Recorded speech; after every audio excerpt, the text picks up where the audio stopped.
अरे मिस्त्री साहब, ये मसाला थोड़ा टाइट हो रहा है, इसको थोड़ा पतला बनाओ। जी भैया। और सबसे पहले प्लास्टर इस पिलर पे करना। जी भैया। ठीक है। अरे भैया, ये क्या कर रहे हो तुम? अरे आ गए आप लोग। कुछ नहीं कर रहा, बस अपने हिस्से की जगह पे घर बनवा रहा हूँ जो आप लोग बांट कर गए थे। बाकी आप अम्मा से बैठकर बात कर लो, मैं आप लोगों के लिए पानी लेकर आता हूँ। अरे रुको, अम्मा से मैं बाद में मिलूंगा। पहले ये बताओ कि मेरे हिस्से में ये जीना तुमने कैसे बना लिया? जीना?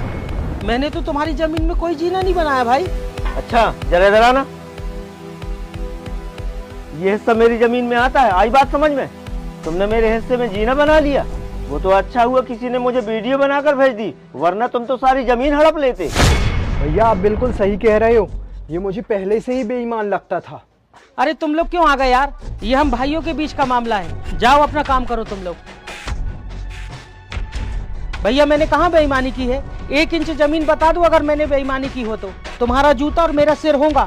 और भैया फिर भी अगर आपको मेरी बात का यकीन नहीं हो रहा हो ना, तो वो बैठी है अम्मा से जाकर पूछ लो। अरे बुजुर्गों ने ही तो सारा काम खराब करा है। अरे हमारे बुजुर्ग ही अच्छे से जमीन बांट कर जाते ना, और कुछ कमा धमा कर जाते, तो ये दिन देखना ही नहीं पड़ता। वो तो अच्छा हुआ कि हम दोनों भाई शहर चले गए और अच्छा खासा पैसा कमा लिया और थोड़ा बहुत अमीर बन गए।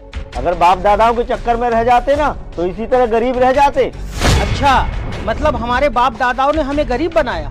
जरा तुम लोग एक बात बताओ, जब हमारे बाप दादा जिंदा थे तब हमारी जमीन कितनी थी?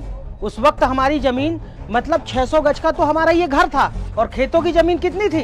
भैया खेतों की जमीन 6 एकड़ की थी।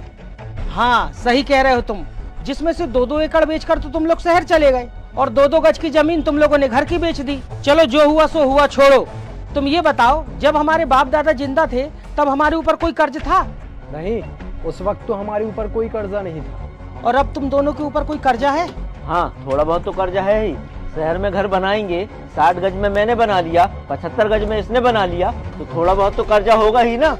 चलो ये सब छोड़ो, तुम ये बताओ, जब हमारे बाप दादा जिंदा थे तब हमारी बहुत बड़ी हवेली थी, बहुत बड़ा घर था, हमारे चाचा ताऊ सब मिल बांट कर रहते थे, बहुत सारे मेहमान भी हमारे घर आते थे, मतलब खर्चा पानी भी बहुत ज्यादा होता था, और ना ही किसी की लड़ाई होती थी, सब एक साथ रहते थे। तो तुम लोग तो शहर में रहते हो, तुम लोगों के यहाँ तो मेहमान भी बहुत आते होंगे, खर्चा भी बहुत होता होगा। अरे कहाँ भैया, शहर में कहाँ कोई किसी से मतलब रखता है। मैं अपने ऑफिस में रहता हूँ, 4-5 लड़के लैपटॉप लेकर बैठे रहते हैं, भाई अपने काम पर चला जाता है, कोई किसी से मतलब नहीं रखता। इधर आओ मेरे साथ, चलो यहाँ पे काम चल रहा है। यहाँ भाई एक बात बोलूं, गरीब तुम लोग पहले नहीं थे, गरीब तुम लोग अब हो चुके हो। और सच बताऊं, गरीब तुम इतने हो चुके हो कि तुम्हारे सामने आज मैं भी अमीर हूँ।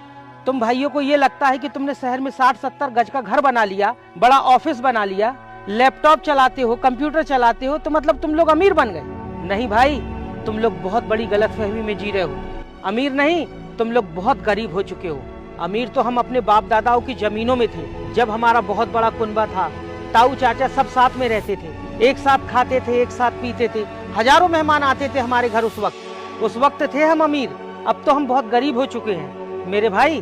बाकी रही ये जीने की बात, कोई बात नहीं, मैं ये जीना तोड़वा दूंगा, तुम ही रख लो, इस लड़ाई को खत्म करो। भैया मुझे तो अपने बड़े बुजुर्गों की बात आज भी याद है। वो कहा करते थे, ये जमीन दुनिया को खा गई, लेकिन इस जमीन को आज तक कोई नहीं खा पाया। और वो एक बात और कहते थे, जब खून के रिश्तों में दरार आती है ना, तो मुलाकात सिर्फ मौत और जनाजे में होती है। मैं तो अपने खून के रिश्तों को बिगाड़ना नहीं चाहता, जैसा तुम लोग कहोगे मैं वैसा ही कर लूंगा।